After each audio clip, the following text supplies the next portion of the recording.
अस्सलाम वालेकुम रहमतुल्लाहि व बरकातुहू। आज की इस वीडियो में हम आपको बताएंगे कि अली मिर्ज़ा की और मुफ्ती तारिक मसूद की जो है आपस में बात हुई या नहीं। तो बिल्कुल भी नहीं हुई है। मुफ्ती तारिक मसूद ने अभी अभी तकरीबन 1-2 घंटे पहले वीडियो अपलोड की है और उसने बताया है कि मैं जेल से वापस आ चुका हूँ। अली मिर्ज़ा ने नहीं तो रब्ता किया, नहीं तो एक छोटा सा वीडियो बना सका कि मौलाना साहब आप तशरीफ़ लाएँ।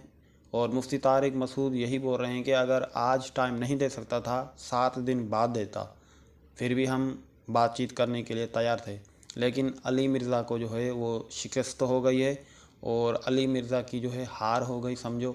और मुफ्ती तारिक मसूद जीत चुका है, क्योंकि मुफ्ती तारिक मसूद बात करने, मुनाज़रे करने या बैठ के अच्छे तरीके से बात करने के लिए तैयार था। लेकिन अली मिर्ज़ा की कोई भी जो है ना, उनकी तरफ से कोई भी राब्ता नहीं हुआ और ना ही वो बात करने के लिए तैयार है। तो अली मिर्ज़ा की शिकस्त हो चुकी है और मुफ्ती तारिक मसूद जो है वो वापस आ चुके हैं जेलम से और इनकी कोई भी मुलाकात ना हो सकी। आपके कीमती वक्त का बहुत शुक्रिया। अगर आप इस चैनल पे नए हैं तो इस चैनल को सब्सक्राइब करें ताकि हर न्यू आने वाली वीडियो वक्तन ब वक्तन आप तक पहुंचती रहे। आपके कीमती वक्त का बहुत शुक्रिया।